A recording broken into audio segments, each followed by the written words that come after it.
قال الله تعالى في سورة النحل: أعوذ بالله من الشيطان الرجيم من همزه ونفخه ونفسه فاسألوا أهل الذكر إن كنتم لا تعلمون. وقال تعالى: وقال الحمد لله الذي فضلنا على كثير من عباده المؤمنين. روى مسلم قول النبي صلى الله عليه وسلم: من سلك طريقا يلتمس فيه علما سهل الله له به طريقا إلى الجنة.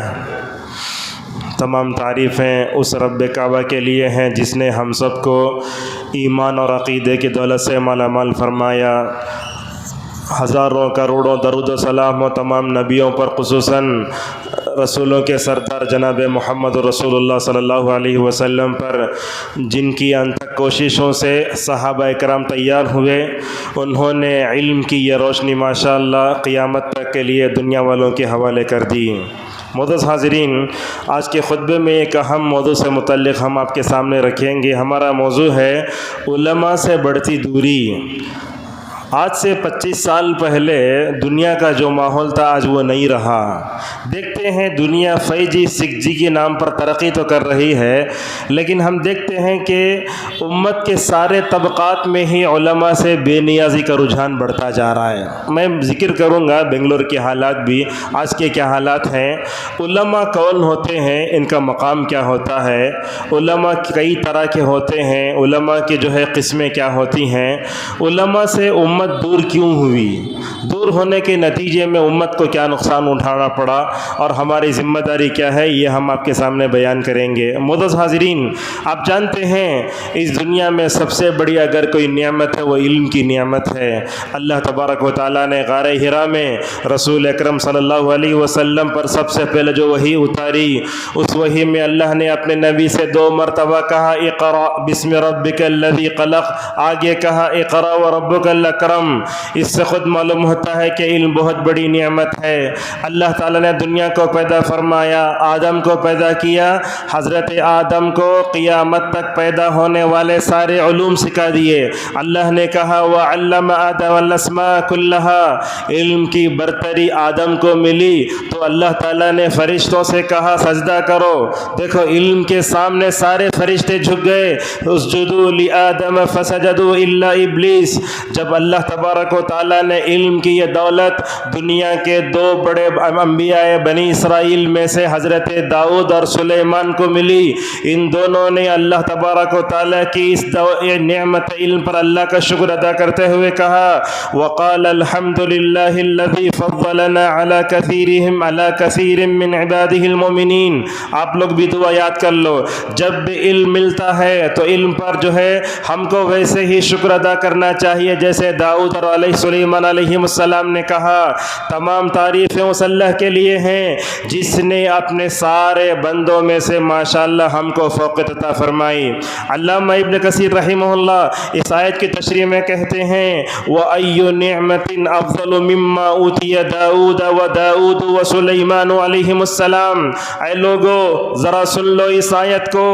اللہ تعالیٰ نے داؤد اور سلیمان علیہم السلام کو جو علم کی دولت سے مالا مال فرمایا تھا، کیا دنیا میں اس سے بڑی کوئی دولت بھی ہو سکتی ہے؟ معزز حاضرین، اب یاد رکھو ایک مالدار سامنے والے کا تھوڑے دل کے لیے اب اپنا دل جیت سکتا ہے، مگر ماشاءاللہ علماء ربانی ہوتے ہیں، اللہ کی خاطر جیتے، مخلوق کے لیے جیتے ہیں. ماشاءاللہ وہ تو مر جاتے ہیں مگر دنیا میں ان کا ذکر باقی رہتا ہے. علامہ قرطبی رحمہ اللہ کہتے ہیں علم بہت بڑی نعمت ہے. اللہ تعالیٰ جس کو علم دیتا ہے اللہ تعالیٰ اسے اونچا اٹھا دیتا ہے. دیکھو اللہ تبارک و تعالیٰ نے نبی کریم صلی اللہ علیہ وسلم کو علم دیا تھا، اور علماء کی قدر کے بارے میں قرآن کی کچھ آیتیں ہم آپ کے سامنے رکھتے ہیں. علماء بہت بڑی نعمت ہیں. بعض علماء نے کہا، علماء خود علماء کے بارے میں بتاتے ہیں، کہتے ہیں علماء یہ پوری شہر میں بہنے والی ایک میٹھے نہر کی طرح ہے. اگر میٹھا ایک دن BBM کا پانی BBM TMP کا پانی نہیں آئے تو کتنا پریشان ہوتے، ویسے علماء میٹھی نہر کی طرح ہوتے ہیں. اگر یہ نہ ہو ہم دنیا میں جی نہیں سکتے. اللہ تبارک و تعالیٰ نے علماء کو کبھی اپنی ذات کے ساتھ جوڑا، اللہ تعالیٰ نے کبھی علماء کو فرشتوں کے ساتھ جوڑ کر بتایا. شہید اللہ انہ لا الہ الا هو والملائکۃ واولو العلم قائما بالقسط. اور اللہ تعالیٰ جہاں اہل ایمان کو اٹھاتا ہے وہی علماء کو اٹھاتا ہے. اب دیکھو آج سے کتنے سال پہلے تھے امام بخاری، کتنے سال پہلے تھے علامہ البانی، ابن حجر. ماشاءاللہ آج بھی ہم دیکھتے ہیں خطبے میں نے جو کاغذ لیا ہے تقریباً 20 سے زائد علماء کا اس میں نام ہے. علماء اللہ کی خاطر جیتے ہیں، اللہ کی رضا کی خاطر جیتے ہیں. دیکھو دنیا میں ایک عام آدمی کی موت ہوئی تو کوئی حرج کی بات نہیں ہے، کیا ہوتا ہے نقصان ان کے خاندان والوں کو ہوتا ہے، مگر ایک عالم اٹھتا ہے تو پوری امت یتیم ہو جاتی ہے. علامہ ابن عباس رحمہ اللہ کا جنازہ لایا گیا تقریباً 99 میں مکے میں. علماء تو بتاتے ہیں حج میں بھی عمرے میں بھی اتنی بھیڑ نہیں ہوتی جتنی بھیڑ علامہ بن باز کے جنازے میں دیکھی گئی. اللہ اکبر، ایسا مجمع شاید حرم مکی کی تاریخ میں دیکھا نہیں ہوگا. جو لوگ علامہ بن باز رحمہ اللہ کے جنازے میں شریک ہوئے وہ تو کہتے ہیں لوگوں کے ہجوم کی وجہ سے ایسے لگ رہا تھا کہ جنازہ نیچے گر جائے. معزز حاضرین، اللہ تبارک و تعالی علماء کی شان بڑھاتے ہوئے کہتا ہے یرفع اللہ الذین آمنوا منکم والذین اوتوا العلم درجات. اے ایمان والو ہم نے تمہارا درجہ بڑھایا، اور قیامت تک اللہ تعالی علماء کو ایسی عزت دیتا ہے، وہ عزت نہ انسان کو عہدے سے ملتی ہے نہ پیسے سے ملتی ہے. نبی کریم صلی اللہ علیہ وسلم نے علماء کی شان بیان کرتے ہوئے کہا العلماء ورثۃ الانبیاء لم یورثوا دینارا ولا درہما ولا وانما ورثوا العلم. دیکھو علماء انبیاء کے وارث ہوتے ہیں. نبی کریم صلی اللہ علیہ وسلم پر نبوت اور رسالت کا خاتمہ ہو گیا، مگر قیامت تک امت کے رہنمائی کرنے وہی یہی علماء ہوں گے. آپ نے کہا علماء انبیاء کے وارث ہیں، وہ وارث نہیں ہوتے درہم و دینار کے. ایک بات آپ سے صاف کہہ دیتے ہیں، ایک مالدار کے گھر میں جاؤ، وسائل زندگی بہت ہوں گے، اس کے پاس دولت کی ریل پیل ہوگی، مگر اس کے گھر میں وہ سکون نہیں ہوگا جو کسی عالم کے گھر میں ہوتا ہے. اللہ کی قسم کھا کے کہتا ہوں علماء کے گھر میں کبھی دعوت کھانے چلے جاؤ آپ، اس کے گھر میں داخل ہوتے ہی آپ کو ایک طرح کا سکون، ایک طرح کی عزت. وہاں جا کر بیٹھنے کے بعد خود بڑے جو ہے بڑے مالداروں نے کہا مولوی صاحب آپ کے گھر میں آئے تو اتنا سکون ملتا، وہ سکون بڑے بادشاہوں کے گھروں میں بھی نہیں ملتا. کیوں؟ اس لیے کہ وہ اللہ کی خاطر جیتے ہیں، وہ ربانی ہوتے ہیں. اور یاد رکھو ان علماء کے لیے ماشاءاللہ وہ سمندر میں رہنے والی مچھلیاں بھی دعائیں کرتی ہیں. علامہ ابن القیم رحمہ اللہ نے فرمایا یہ چونٹیاں اپنے بلوں میں ان کے لیے کیوں دعائیں کرتی ہیں، فرشتے لیے کیوں ان کے لیے پر بچھاتے ہیں، سمندر میں رہنے والی مچھلیاں علماء کے بارے میں دعائیں کیوں کرتی ہیں؟ اس لیے کہ علماء لوگوں کو بتاتے ہیں مچھلی کیا ہے، مچھلی کا کیسے کھانا چاہیے، ان پر کیسے رحم کرنا چاہیے. اسی لیے حیوانات کو بھی معلوم ہو گیا انبیاء کے وارثین علماء ہمارے حق میں بڑے بہترین ہوتے ہیں. معزز حاضرین، اللہ تبارک و تعالیٰ نے ان علماء کی جو ہے اطاعت کرنے کا ہمیں حکم دیا. اللہ تعالیٰ نے سورۃ النساء میں کہا یا ایھا الذین آمنوا اطیعوا اللہ واطیعوا الرسول واولی الامر منکم. ایمان والو سب سے پہلے اللہ کی اطاعت کرو، دوسرے نمبر پر رسول اللہ صلی اللہ علیہ وسلم کی اطاعت کرو، اس کے بعد علماء کی اطاعت کرو. یاد رکھو ذمہ دار اور علماء جب تک صحیح رہیں گے سارا معاشرہ صحیح رہے گا. اگر یہ دونوں بگڑیں گے سارا معاشرہ بگڑے گا، جیسا کہ سہل بن عبداللہ تستری رحمہ اللہ فرماتے ہیں. ایک طرف ذمہ دار، دوسری طرف علماء. مگر علامہ ابن القیم رحمہ اللہ کہتے ہیں ذمہ داروں کو بھی علماء کے تابع ہونا چاہیے. آپ دیکھو ابو بکر، عمر، عثمان، علی یہ اپنی جگہ خلیفہ بھی علماء بھی تھے، ماشاءاللہ امت کی بڑی صحیح رہنمائی کی.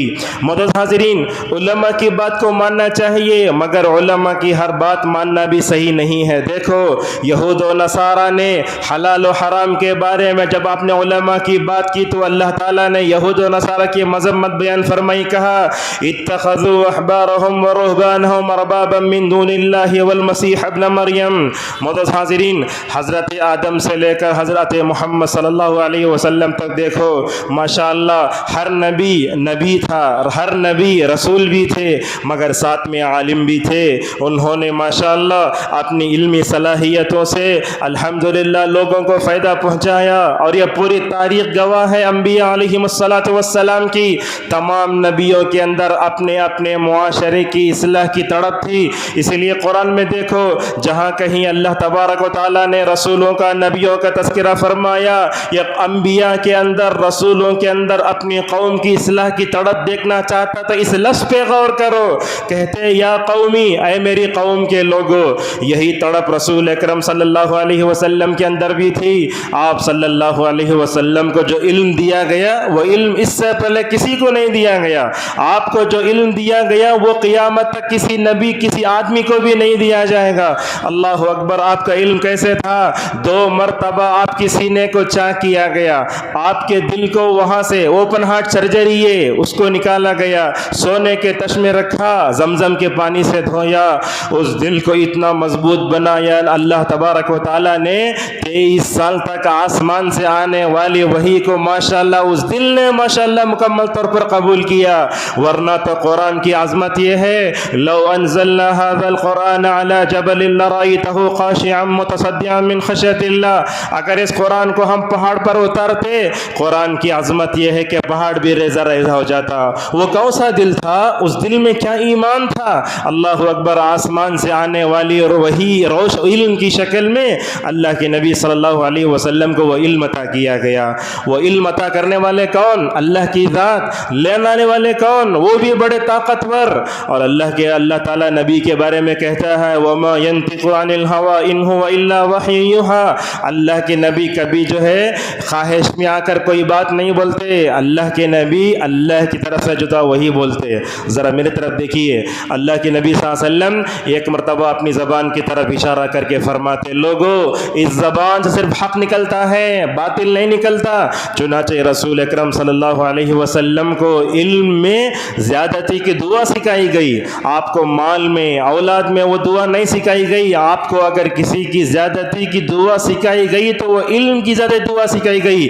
کہا وَقُلْ رَبِّ زِدْنِی عِلْمًا۔ اور یہ علم اتنی بڑی نعمت ہے، اللہ تعالیٰ اپنے نبی سے فرماتا ہے وَعَلَّمَكَ مَا لَمْ تَكُنْ تَعْلَمْ۔ اے اللہ کے نبی، آپ نہیں جانتے تھے، ہم نے آپ کو سکھایا۔ اور صحیح مسلم کی حدیث میں اللہ کے نبی فرماتے، لوگوں دنیا میں سب سے متقی اگر ہوں تو میں، اگر دنیا میں سب سے زیادہ اگر علم کسی کے پاس ہے تو میرے پاس ہے۔ اللہ کے نبی صلی اللہ علیہ وسلم صحیح مسلم کی حدیث میں فرماتے ہیں ان ربی امرنی ان اعلمکم ما جہلتم مما علمنی فی یومی ھذا۔ لوگوں میرے رب نے مجھے حکم دیا ہے جو چیز تم نہیں جانتے میں تمہیں سکھاؤں۔ آپ نے ماشاءاللہ وہ علم صحابہ کو سکھایا، آپ نے مردوں کو سکھایا، عورتوں کو سکھایا۔ رسول اکرم صلی اللہ علیہ وسلم کبھی اپنے علم کو چھپاتے نہ تھے، بلکہ آپ نے علم کو چھپانے پر جو ہے وعید بیان کرتے ہوئے کہا جو کوئی عالم جانتے بوجھتے اپنے علم کو چھپاتا ہے، قیامت کے دن آگ کی لگام اس کو مکمل طور پر پہنائی جائے گی۔ آپ صلی اللہ علیہ وسلم نے وہ علم صحابہ کو دیا، آپ کے دلوں میں بیٹھایا، علم حاصل کرنے کی ترغیب دلائی، علم حاصل کرنے کے فضیلت لوگوں کے سامنے بیان فرمایا۔ دیکھو ایک دن اللہ کے نبی دیکھ رہے ہیں بعض لوگ اللہ کے ذکر میں بیٹھے ہیں، بعض لوگ علم حاصل کر رہے ہیں۔ آپ صلی اللہ علیہ وسلم ذکر کی وہ مجلس چھوڑ کر علم حاصل کرنے کی مجلس میں جا کر بیٹھ کر کہتے ہیں انما بعثت معلما۔ آپ صلی اللہ علیہ وسلم نے پوری امت مسلمہ کو علم حاصل کرنے کی طرف توجہ دلاتے ہوئے ابن ماجہ کی حدیث میں کہا طلب العلم فریضۃ علی کل مسلم۔ ہر ایک مسلمان کو علم حاصل کرنا چاہیے۔ کیا اس بات کا مطلب یہ ہے کہ ہر ایک آدمی مدرسہ چلے جائے؟ نہیں ہے، علم حاصل کرنے کے دو تو حکم ہوتے ہیں۔ ایک تو یہ ہر ایک آدمی کو اپنی زندگی میں جو بیسک چیزیں ہیں وہ حاصل کرنا چاہیے۔ وضو کا طریقہ کیا، غسل کا طریقہ کیا، حقوق کیا اور نماز کی رکعتوں کی تعداد کیا، یہ سب جاننا چاہیے۔ ورنہ تو مدرسوں میں جا کر جو پڑھتے ہیں وہ تو فرض کفایہ ہے۔ بعض لوگ جا کر عالم بنے اور بعض لوگ ماشاءاللہ عام زندگی گزاریں. یہ حدیث دیکھیے ابن ماجہ اور نسائی میں حضرت ام سلمہ رضی اللہ تعالیٰ عنہ سے روایت ہے. انہوں نے کہا رسول اکرم صلی اللہ علیہ وسلم صبح سویرے اٹھتے تو یہ دعا 7 مرتبہ پڑھتے تھے. میں مسجد قریش کے اس ممبر سے سننے والوں کو اور جہاں تہاں تک یہ آواز جاتی ہے میں آپ کو نصیحت کرتا ہوں, جب بھی نماز فجر پڑھتے, صبح کے اذکار سے فارغ ہوتے, یہ دعا اپنی جگہ سے پڑھے بغیر مت اٹھو. وہ دعا یہ ہے اللہم انی اسألک علما نافعا ورزقا طیبا وعملا متقبلا. دیکھنے میں دعا معلوم ہوتی ہے, 3 جملے ہیں. اللہ کے نبی ہر دن نماز فجر کے بعد یہ دعا پڑھتے تھے, اے اللہ میں تجھے نفع بخش علم کا سوال کرتا ہوں. یاد رکھیے بندے کی صبح اللہ سے علم نافع کے سوال کی شکل میں اگر ہو ماشاءاللہ اس کا دن پورا اچھا گزرے گا. اگر بندے کو علم نہ ہو تو اس کا دن کیسے گزرے گا, ذرا تصور کیجئے. اللہ کے نبی فرماتے ہیں اے اللہ تو مجھے نفع بخش علم دے, پہلا سوال. دوسرا سوال یہ ہے اے اللہ تو مجھے رزق حلال دے. جو آدمی نماز فجر کی سنت پڑھے, نماز فجر پڑھے, بعد میں دعا پڑھے, اللہ کی قسم جس کے ہاتھ میں ہم سب کی جان ہے, یاد رکھو شام تک نہیں مرتے دم تک بھی بندے کو رزق حلال کے بارے میں پریشان ہونے کی ضرورت ہی نہیں پڑتی. اور تیسرا کہا وعملا متقبلا, اے اللہ میں تجھ سے ایسے عمل کا سوال کرتا ہوں جو تیرے پاس قبول ہو جائے. عبدالرزاق البدر حفظہ اللہ مدینہ کے مشہور علماء میں سے ہیں, وہ کہتے ہیں اللہ کے نبی کو دیکھو کمال درجے کا علم پانے کے باوجود بھی آپ کے اندر تواضع کتنا ہے. بندے کو سب سے پہلے صبح واٹس ایپ کے میسج سے نہیں ہوتی, بندے کی صبح بٹی سے نہیں ہوتی, بندے کی صبح اگر ہوتی ہے اللہ تعالیٰ سے نفع بخش علم کے سوال کے بارے میں ہوتی ہے. معزز حاضرین, رسول اکرم صلی اللہ علیہ وسلم نے اپنا علم ماشاءاللہ صحابہ کو دیا. قربان جاؤ اس علم کو پھیلانے کے لیے رسول اکرم صلی اللہ علیہ وسلم نے کیا کیا تکلیفیں نہیں پڑھی. اگر وحی کی شدت کے بارے میں آپ کے سامنے بولوں تو آپ کی آنکھیں برداشت نہیں کریں گی. اللہ کے نبی صلی اللہ علیہ وسلم پر جب وحی آتی آپ کا پسینے سے پوری جو ہے پیشانی شرابور ہو جاتی. زید بن ثابت رضی اللہ عنہ کہتے ہیں ایک مرتبہ وحی اترتے وقت میرا ایک ہاتھ رسول اللہ صلی اللہ علیہ وسلم کے ران کے نیچے تھا. وحی کی شدت ایسی تھی کہ میرا ہاتھ پورا چورا چورا ہو گیا. اللہ کے نبی صلی اللہ علیہ وسلم نے وحی کی شدت ختم ہونے کے بعد آپ نے حضرت جابر سے پوچھا جابر تمہارا وہ ہاتھ کہاں ہے جو میرے ران کے نیچے تھا. آپ صلی اللہ علیہ وسلم نے حضرت جابر کے زید بن ثابت کے ہاتھ کو لیا اور آپ نے اپنا لعاب مبارک لگایا تو ماشاءاللہ وہ ہاتھ اچھا ہو گیا. اللہ اکبر. رسول اکرم صلی اللہ علیہ وسلم آسمان سے آنے والی وحی کو تقریباً 6000 آیتوں کو لینے کے لیے 23 سال تک آپ نے جو ہے مکمل طور پر مشقتوں کو جھیلا. اور اس علم کو پہنچانے کے لیے حضرات صحابہ اکرام نے تن من دھن کی بازی لگائی, ساری اپنی آرام و چین کو مکمل طور پر دے کر دیا. اور یہ بات یاد رکھو علم جو حاصل ہوتا ہے ایسے حاصل نہیں ہوتا. ایک دن مدرسے کی زندگی میں چلے جاؤ آپ, وہاں کھانا کیسے ہوتا ہے, وہاں پانی کیسے ہوتا ہے, وہاں علماء کو کیسے کیسے اپنی خواہشات کی قربانی دینی پڑتی ہے.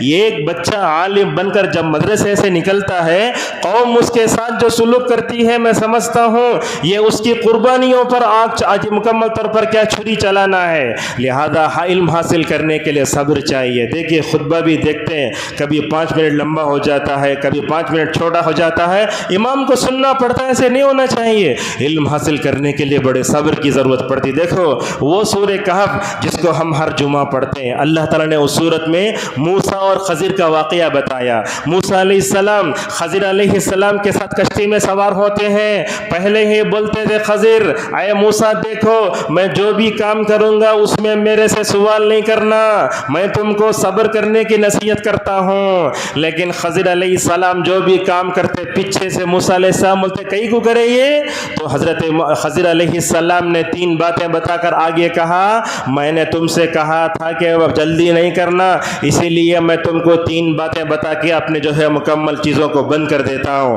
اس واقعے کو ذکر کرنے کے بعد رسول اکرم صلی اللہ علیہ وسلم نے بخاری کی حدیث میں کہا اگر موسیٰ صبر کرتے تو خضر اور بتاتے. اسی لیے مشہور جملہ ہے لن یستطاع العلم براحت الجسم, جسمانی راحت کے ساتھ علم نہیں آتا. میں آپ کو بتاتا ہوں بنگلور کی تاریخ نہیں, حیدرآباد بات کی تاریخ نہیں. اللہ اکبر. پچھلے جو علماء تھے وہ علماء کیسی مشقتوں سے جھیل کر آتے تھے معلوم. میں کیا کیا نام لوں آپ کے سامنے. بعض علماء کے بارے میں اتنا سنا خطبہ جمعہ دینے کے لیے 10 کلومیٹر چل کر جاتے تھے. آج اولا ہے, یوبر ہے, ریپیڈو ہے, اتنی آسانی ہے, مگر علماء کیسے چل کر آتے ہوں گے, سانس کیسے پھولتی ہوگی, کیسے ماشاءاللہ دوہے مکمل طور پر قربانیاں دیے ہوں گے. میں آپ کے سامنے ابو ہریرہ رضی اللہ عنہ کی ایک مثال دیتا ہوں. ابو ہریرہ رضی اللہ عنہ کون؟ 5500 حدیثوں کے حافظ. ایک مرتبہ مدینے کے بازار میں کھڑے ہو کر انہوں نے ایک جملہ کہا تھا, اے بازار کے لوگوں, تمہارے اوپر مجھے افسوس ہوتا ہے, وہاں رسول اللہ کی مسجد میں رسول اکرم صلی اللہ علیہ وسلم کی میراث تقسیم ہو رہی ہے, تم یہاں بیٹھے ہو. لوگ کیا سمجھے؟ رسول اللہ کی مسجد میں مال تقسیم ہو رہا ہے, وہی سمجھے. سارے لوگ بھاگے, بھاگ کر جا کر مسجد نبوی میں دیکھے ایک جگہ علم کا حلقہ, ایک جگہ استغفار, ایک جگہ توبہ, ایک جگہ جو ہے کیا ہے تجارت ہو رہی ہے, کوسی دعا اذکار وہ سب ہو رہا ہے.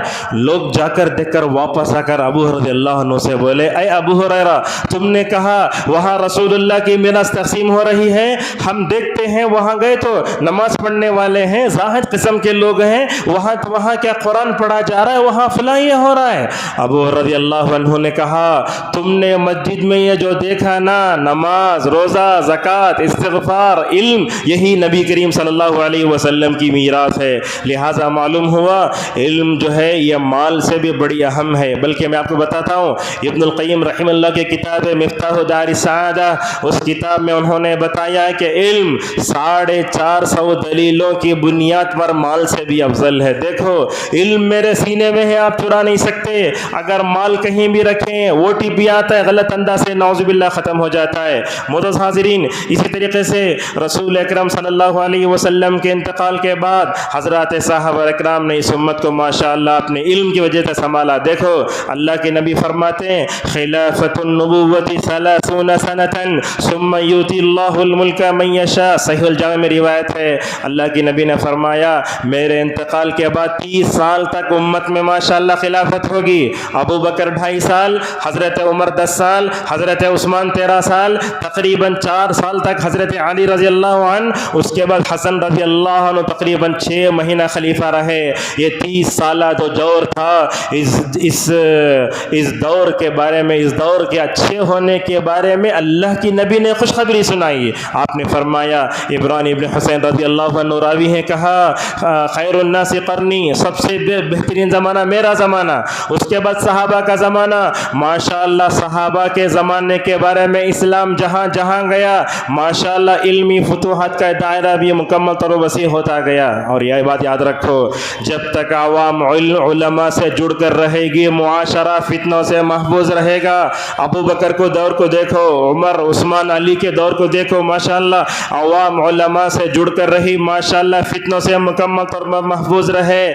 جب عوام علماء سے الگ ہوئی, علماء سے دور ہوئی, ان کا مذاق اڑایا گیا, بدگمانیاں آئیں, اسی وقت سے جو ہے مکمل طور پر جو ہے عوام گمراہ ہوتی چلی گئی. اور یہ بات بھی ہے, عوام اور علماء حکام جب مل کر رہیں گے ماشاءاللہ معاشرہ اچھا ہوگا.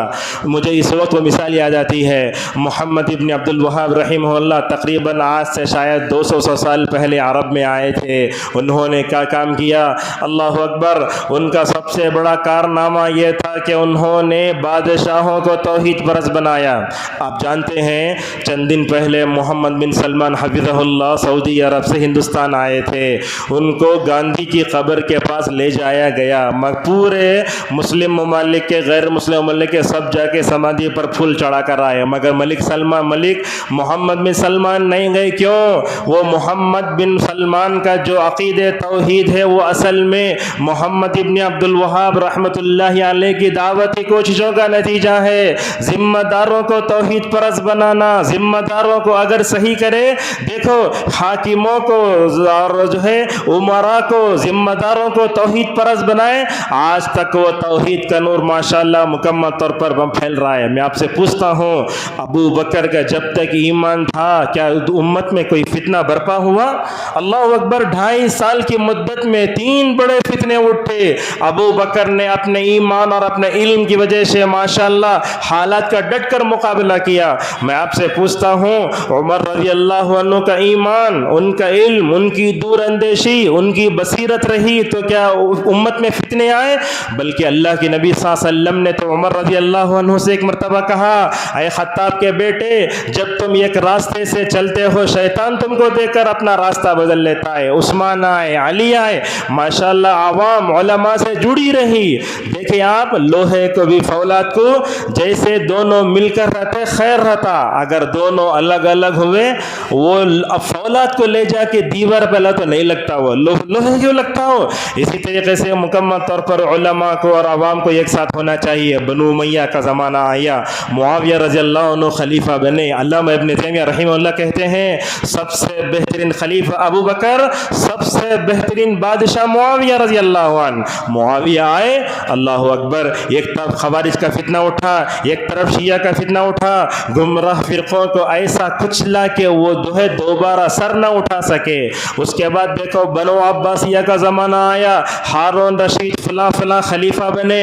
ماشاءاللہ ہارون رشید رحمہ اللہ بھی علماء سے جڑ کر رہے، ان کا تعلق کبھی ابو حنیفہ سے نظر آتا ہے، ان کا تعلق کبھی امام مالک سے نظر آتا ہے، ان کا تعلق کبھی امام ابو یوسف رحمہ اللہ سے نظر آتا ہے۔ اور آج بھی میں آپ کو بتاتا ہوں، سعودی عرب میں حکومت کو کوئی بھی مسئلہ درپیش ہو، وہاں کے بڑے بڑے علماء کو بٹھا کر میٹنگ کے بعد ہی کچھ طے کیا جاتا ہے۔ یاد رکھو، ذمہ دار بھی حاکم بھی وہ علماء کے تابع ہوتے ہیں۔ کیوں؟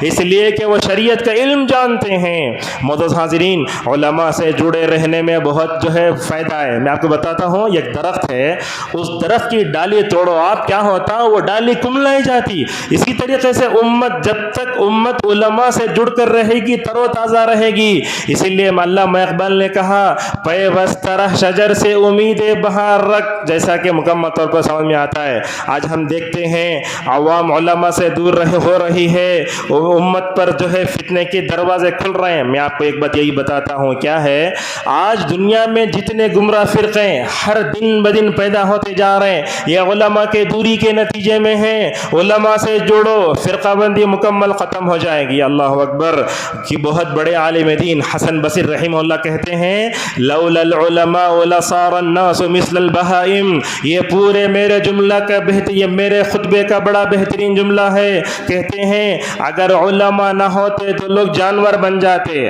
اگر صبح کا درس قرآن، شام کا درس حدیث، یہ ہفتہ واری پروگرام، یہ خطبہ جمعہ نہ ہوتا، دنیا ہدایت سے محروم ہو جاتی۔ کچھ جملے میں نے لکھے وہ میں آگے سے پڑھنا چاہتا ہوں۔ اگر علماء نہ ہوتے تو دنیا جہالت کی تاریک میں ڈوب جاتی۔ اگر علماء نہ ہوتے تو دنیا توحید کے نور سے محروم ہو جاتی۔ آج دیکھو امت ماشاءاللہ دیکھتے ہیں ممبر سے اتنی لمبی تقریریں ہوتی ہیں، سب ہوتا ہے، مگر اس کے باوجود بھی لوگ شرک دلدل میں پھنستے جا رہے ہیں۔ اگر علماء نہ ہوتے دنیا سے توحید کے نور کا خاتمہ ہو جاتا۔ اگر علماء نہ ہوتے لوگوں کو خیر کیا شر کیا معلوم نہیں ہوتا، حق و باطل کی تمیز ختم ہو جاتی، ہدایت کیا ضلالت کیا ختم ہو جاتی۔ اگر علماء نہ ہوتے تو میرا ترس جاتے۔ میں آپ کو بتاتا ہوں، اگر ایک عالم دین چھٹی لے کر چلے جائے، نائب امام اگر کہیں چلے جائے، نماز ظہر کے لیے امام نہیں آیا تو پبلک پوری پیچھے ہٹ کو دیکھتی، کون تو ہے نہیں۔ ہمارے پاس لوگوں کو اقامت دینے معلوم نہ نماز پڑھانے معلوم، یہ سری نماز کا حال ہے۔ اگر یہ علماء نہ ہوتے تو کون سنبھالتا ممبر و محراب؟ اسی لیے آپ دیکھیں گے ممبر و محراب کو علماء ہی سنبھالتے ہیں۔ اگر علماء سے دنیا خالی ہو جائے تو میں سمجھتا ہوں جیسے ماں مر جاتی ہے تو بچے یتیم ہو جاتے ہیں، اگر علماء سے دنیا کا خاتمہ ہو جائے، امت کہیں یتیم نہ ہو جائے۔ معزز حاضرین، یہ آج علماء سے لوگ کیوں دور ہو رہے ہیں، اس کے اسباب آپ کو بتاتے ہیں۔ سب سے پہلا یاد رکھیے، علماء سے بے نیازی کا جو منہج ہے یا علماء سے دور ہونا ہے، یہ اصل میں خوارج کی پہچان ہے۔ خوارج جانتے ہیں علی رضی اللہ عنہ کے خلاف انہوں نے خروج کیا تھا، علی نے ان کو دعوت دی، ٹھکرایا، لہٰذا علماء ربانی سے بے نیازی کا مزاج، یہ مزاج کون سا ہے؟ خوارج کا مزاج ہے۔ دیکھتے ہیں ہندوستان میں ہمارے کچھ نوجوان ایسے ہیں جو یہ بھی کہتے ہیں ہندوستان میں کون بھی عالم دین ہے۔ عالم دین کون بولے تو وسیع اللہ عباس، یا نہیں تو جو ہے وہ یحییٰ حجوری، یا نہیں تو شیخ انیس الرحمن اعظمی، اس کے علاوہ کوئی درس میں بھی بیٹھتے نہیں۔ جمعہ کے دن بھی اگر شریعت کی اگر جو ہے روکتی نہیں تو شاید خطبے میں بھی نہیں بیٹھتی، بس شریعت کی پابندی اس لیے بیٹھتے ہیں۔ اس خطرناک رجحان کی وجہ سے آج کئی نوجوان جیلوں میں سڑ رہے ہیں۔ ان جو ہے جاہلوں کا کیا عقیدہ تھا معلوم؟ ہندوستان میں کون بھی عالم دین نہیں، اس لیے ہمیں ہجرت کر کے چلے جانا۔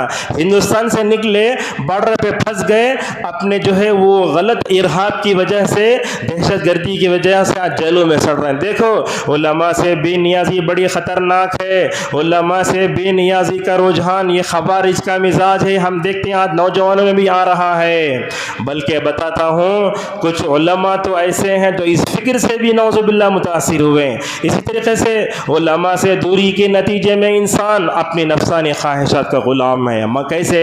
میں غیبت کے بارے میں اگر تقریر کروں، اگر وہ آپ کے اندر ہے، وہ چیز آپ کو لگتی تو آپ کیا سمجھتے ہیں؟ مجھے دیکھ کو بولے ملی صاحب۔ لہٰذا اتباع ہوا کبھی نہیں ہونا چاہیے۔ جو بھی آدمی خواہشات کی غلامی کرتا ہے علماء اسے پسند نہیں آتے۔ کیوں؟ اس لیے کہ علماء حق بولتے ہیں اور حق کڑوا ہوتا ہے۔ یہ بات بھی بعض علماء نے بتائی۔ جو خواہش پرست ہوتے ہیں وہ کبھی علامہ ابن تیمیہ رحمہ اللہ کو پسند نہیں کرتے۔ لہٰذا یہ اتباع ہوا اتنی خطرناک ہے کہ اللہ تعالیٰ نے رسول اکرم صلی اللہ علیہ وسلم سے فرمایا، اے اللہ کے نبی آپ خواہشات کے پیچھے مت پڑو۔ آج نوجوانوں کو بھی دیکھو، خواہشات کے پیچھے پڑنے والے نوجوانوں کو علماء ربانی کی نصیحت، بڑے بڑے پروگرام، ہفتہ وار اجتماع بڑے خطرناک لگتے ہیں، لہٰذا انہیں برداشت نہیں ہوتا۔ اسی طریقے سے علماء سے دوری کے اسباب میں ایک سبب یہ ہے امت ان کے مقام و مرتبے سے ناواقف ہے۔ میں آپ کو بتاتا ہوں، اگر آپ کے ایریا میں کوئی ڈاکٹر نہ ہو تو آپ جئیں گے؟ اگر آپ کے ایریا میں پولیس نہ ہو، ایڈوکیٹ نہ ہو تو آپ جئیں گے؟ نہیں جی سکتے۔ اسی طریقے سے کوئی بھی معاشرہ علماء کے بغیر جی نہیں سکتا۔ ارے آپ کے گھر میں بچہ پیدا ہوا تو نام رکھنا تو علماء کو فون کرتے ہیں آپ۔ لہٰذا دیکھتے ہیں کہ آج امت علماء کے ساتھ جو سلوک کر رہی ہے، جیسے ہی چوستی نام پوچھے بس ختم، اس کے علاوہ اور ان کو یہ مدد بھی نہیں کرنا چاہیے۔ اسی طریقے سے ہم دیکھتے ہیں کہ ان کے مقام و مرتبے سے مکمل طور پر ناواقف ہے۔ اس طریقے سے علماء سے دوری کے اسباب میں ایک سبب یہ ہے ان کا مذاق اڑانا۔ اللہ اکبر۔ ایک بات سنو، ذہبی رحمہ اللہ کہتے ہیں جو بھی آدمی علماء کا مذاق اڑاتا ہے وہ ایسے ہی حقیر رہ جاتا ہے۔ اور ایک واقعہ میں آپ کو سنا کر اپنے خطبے کو 5 منٹ میں انشاءاللہ ختم کر لیتا ہوں۔ حضرت سعد رضی اللہ عنہ ایک جگہ امام تھے، ایک مقتدی آ کر بولا تم نہ نماز پڑھانے نہیں آتا۔ یہ بات کیا ہے؟ حضرت عمر کو پہنچی۔ حضرت عمر نے دیکھا لوگوں کی طرف سے شکایت آ رہی ہے شاید حضرت سعد کو نماز پڑھانے نہیں آتا۔ حضرت سعد کو ہٹا کر کے کسی اور صحابی کو بھیجا۔ ہوا کیا؟ وہ اصل میں حضرت سعد نماز اچھے سے پڑھاتے تھے، مسئلہ کچھ تھا تو حضرت سعد رضی اللہ تعالیٰ کو ایک آدمی نے تکلیف دی۔ حضرت سعد نے اس آدمی کے حق میں بد دعا کر دی، 3 بد دعائیں کی۔ اے اللہ تو اس کی عمر لمبی کر، اے اللہ تو اسے فقیر بنا دے، اے اللہ تو اسے فتنوں میں ڈال دے۔ دیکھتے ہیں سعد رضی اللہ عنہ کہتے ہیں کبھی کئی سالوں کے بعد میں نے اس آدمی کو دیکھا وہ بھیک مانگ رہا ہے، اللہ اکبر، اور اس کے بال بھاؤں کے اتنے بڑھ گئے ہیں کہ اس کی آنکھیں چھپ گئی ہیں، وہ عورتوں کو راستے میں چھیڑ رہا ہے، لمبی عمر پایا، فتنوں میں پڑا، بال بھی لمبے ہو گئے، اور روڈ پر جاتے ہوئے یہ جملہ اس کی زبان پر ہے اصابتنی دعوت سعد، اے اللہ سعد کی بد دعا مجھے لگ گئی۔ لہٰذا کبھی امام کو، مؤذن کو، علماء کو نہیں چھیڑنا چاہیے۔ اور بعض علماء بتاتے ہیں عام آدمی کی غیبت الگ ہے، ایک عالم کی غیبت کرنا اس سے بڑا گناہ ہے۔ یہ بات میں آپ کے سامنے بتاتا ہوں۔ دیکھو ایک بات ہے، ابن المبارک رحمہ اللہ فرماتے ہیں جو آدمی علماء کا مذاق اڑاتا اس کی آخرت تباہ ہو جاتی ہے، جو آدمی ذمہ دار کا مذاق اڑاتا ہے اس کی دنیا چلے جاتی ہے، جو اپنے بھائی کا مذاق اڑاتا ہے اسے مروت و شرافت کا خاتمہ ہو جاتا ہے۔ ابو حنیفہ رحمہ اللہ کہتے ہیں ہیں ربانی علماء فقہا یہ اللہ کے ولی ہوتے ہیں. اگر آپ اللہ کے ان اولیاء کو ستاؤ گے تو اللہ تمہارے خلاف اعلان جنگ کرے گا. لہٰذا کسی بھی عالم کو ستانا معمولی وہ تنخواہ کی درخواست کرتا ہے تو اسے رد کر دینا. کیا بتاؤں میں آپ کے سامنے, وقت نہیں ہے. کبھی کبھی تو ہم نے ایسے مناظر دیکھے, خون کے آنسو رونا پڑتا ہے. ایک عالم کو ایک مسجد سے ہٹانے کی کیا خطرناک سازش رچائی گئی. بارش کے دوران اس کے گھر کے سامان کو, اس کے بیوی بچوں کو لا کر روڈ پر کھڑا کیا گیا. اللہ اکبر. اس طرح کی بری مثالیں ملتی ہیں. لہٰذا یہ علماء انبیاء کے وارثین ہوتے ہیں, اللہ کی خاطر کام کرتے ہیں, لہٰذا مکمل طور پر ان کی قدر کرنا چاہیے. ماشاءاللہ آج بھی عرب میں دیکھتے ہیں علماء عوام کا بڑا گہرا تعلق ہے. آپ مسجد نبوی چلے جاؤ, مسجد حرام چلے جاؤ, عرب میں کسی بھی مسجد میں چلے جاؤ, وہ عوام علماء سے چمٹی رہتی ہے. میں کیا بتاؤں, وقت میرا ختم ہو رہا ہے. ایک عالم ایک ہفتے میں ایک مرتبہ آیا تو ایسا پیچھے اس کے بھاگتے, اس عالم کے چلتے ہوئے سمجھ میں آتا یہ وقت کا مکمل طور پر ولی ہے. لہذا عرب میں بھی آج علماء کے درس میں بیٹھتے, سمجھتے, سوالات کرتے, ہدایت لیتے, مشورہ لیتے, ان کے حق میں مکمل طور پر دعا کرتے ہیں. آج سے 25 سال پہلے ماشاءاللہ ہمارے جمعیت و جماعت میں بھی علماء کی بڑی قدر تھی. میں آپ کو نام سناتا نا, ثناء اللہ امرتسری رحمہ اللہ, مختار احمد ندوی رحمہ اللہ, داؤد راز. دور جانے کی ضرورت نہیں. ہماری مسجد مرکزی مسجد اس میں امام تھے عبد المتین میمن جوناگڑھی رحمہ اللہ. اللہ اکبر, کیا حافظہ تھا, کیا خدمات تھی. 35 سال تک جم کر خدمت کی. اور اسی مرکزی مسجد سے لگی ایک دکان تھی, اس میں ایک شخصیت بیٹھتی تھی جن کا نام ہے اقبال جامی رحمہ اللہ. جانتے ہیں تقریباً 2007 میں مرکزی مسجد میں تقریباً 8-9 مہینے تک امام رہا ہوں میں. عبد المتین میمن جوناگڑھی رحمہ اللہ نے مطلب جو ہے سلفیت کو پھیلانے کے لیے بنگلور میں جو خدمات کی وہ ناقابل فراموش ہیں. اقبال احمد جامی رحمہ اللہ کے بارے میں آتا ہے, وہاں مکتب میں بیٹھ کر ہزاروں نوجوانوں کی ماشاءاللہ رہنمائی فرمائی. میں نے خود دیکھا تقریباً 8-9 مہینے جب تھا, آندھرا کے قریے سے لوگ ان سے وقت لے کر آتے تھے اور آ کر بیٹھ کر ماشاءاللہ ان سے علم حاصل کرتے تھے. آج سے 2007 کی بات کر رہا ہوں میں. اس کے بعد دیکھو حالات مکمل اور کتنے بڑے ہیں. بلکہ میں نے دیکھا وہ کتابوں کی دکان کبھی رات میں 12 بجے تک کھلی رہتی تھی. کیوں؟ اس لیے کہ اقبال احمد جامی رحمہ اللہ میں لوگوں تک علم پہنچانا, ان کی اصلاح کرنا, وہ تڑپ لے کر جیتے تھے.